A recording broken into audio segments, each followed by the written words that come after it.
Welcome to the men's workshop. इस channel पे दी जाने वाली एडवाइस, बताए जाने वाले टैक्टिक्स और सिखाई जाने वाली स्ट्रैटेजी सिर्फ और सिर्फ मर्द हजरात के लिए हैं। नंबर 1, मर्दों अपनी महबूबा के लिए अपनी थोड़ी सी सैलरी से एक्सपेंसिव गिफ्ट खरीदना बंद करो। पागल मत बनो। इलोन मस्क तुम्हारा बाप नहीं है, उसके लिए फूल और चॉकलेट्स मत ले आओ। फूल बकरियां खाती हैं, चॉकलेट्स खा के वो मोटी हो जाएगी। अगर उसे कुछ देना है तो उसे कोई किताब गिफ्ट करो, उसकी सोच बदलो। नंबर 2, मर्दों वो तुम्हें ये कहेगी कि मेंस वर्कशॉप वाला बंदा एक मिसोजिनिस्ट है जो औरतों से कड़ी नफरत करता है, उसकी वीडियोस मत देखा करो, उसकी सोच गलत है, वो तुम्हारी सोच खराब कर देगा, वो तुम्हारे अंदर औरतों के लिए नफरत और गुस्सा भर देगा। मर्दों उसकी बातों में मत आ जाना। जानते हो वो तुम्हें ऐसा क्यों कहेगी? क्योंकि वो सारी जिंदगी तुम्हें अपना गुलाम बनाकर रखना चाहती है। नंबर 3, मर्दों मैं तुम्हें अक्सर समझाता हूं कि अगर कोई औरत तुम्हें रिजेक्ट करे, तुम्हें धोखा दे, तो चुपचाप उसे अपनी जिंदगी से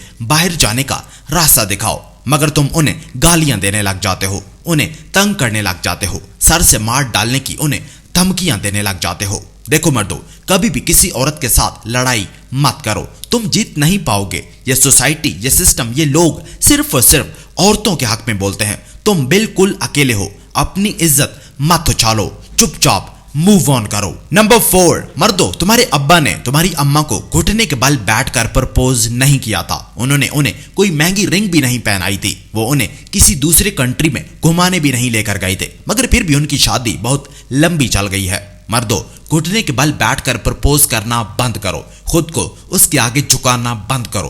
पहले ही दिन खुद को उसका गुलाम मत बनाओ। कर्जा लेकर शहाना रंगीन शादियां मत करो। लोग नाच कूद कर, खा पी कर चले जाएंगे। कर्जा तुमने चुकाना है, घर तुमने बसाना है। नंबर 6, कभी भी उसे ये वादा मत दो कि तुम उसे कभी नहीं छोड़ोगे। उसे ये मत कहो कि उसका और तुम्हारा फ्यूचर इकट्ठा है। उस पर हर वक्त इस खौफ के बादल मंडलाते रहने चाहिए कि तुम उसे किसी भी टाइम अपनी जिंदगी से निकाल सकते हो। देखना वो तुमसे चिपकी रहेगी, वो तुम्हें कभी नहीं छोड़ेगी। लेकिन जिस दिन तुमने उसे यह वादा दे दिया कि तुम उसे फ्यूचर में नहीं छोड़ोगे, उसी दिन से तुम्हारा डाउनफॉल शुरू हो जाएगा। नंबर 7, मर्दों अपने माली हालात पे परेशान होना बंद करो। इस दुनिया में कई ऐसे लोग हैं जो अपने घर का इस मंथ का किराया भी नहीं दे पा रहे। बिजली के बिल्स उनके अभी पेंडिंग है, घर की ग्रोसरी के लिए उन्होंने कहीं से उधार पकड़ा है। ये लोग तुम्हारे बिल्कुल आसपास ही हैं, लेकिन तुम इनके माली हालात से बेखबर बस अपने माली हालात पे नजर रखे बैठे हो।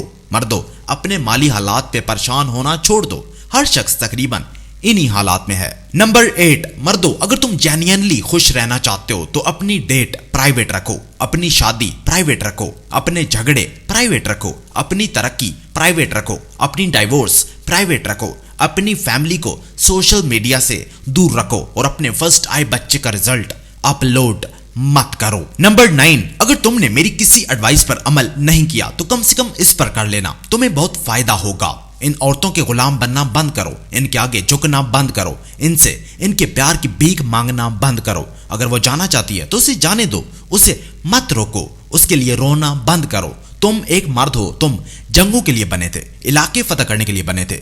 कैसे एक औरत तुम्हें अपना गुलाम बना सकती है? नहीं बना सकती, बिल्कुल भी नहीं बना सकती। और नंबर 10, मर्दों आखिर में यह कि अल्लाह सबसे ऊपर है, अल्लाह के नीचे मर्द हैं, मर्दों के नीचे औरतें हैं और औरतों के नीचे बच्चे हैं। मर्द को अल्लाह की रहमत तभी मिलती है जब वो उसके आगे झुकता है। एक औरत को मर्द का प्यार तभी मिलता है जब वो उसकी इज्जत करती है, और बच्चों को खाना, कपड़े और तालीम तभी मिलते हैं जब वो माँ के फर्माबरदार बन के रहते हैं। लेकिन आजकल का ये मॉडर्न दौर इस निजाम को उल्टा रहा है, औरत को मर्द से ऊपर किया जा रहा है, जिसकी वजह से फितने और फसाद फैल रहे हैं। मर्दों इस निजाम को रद्द करो।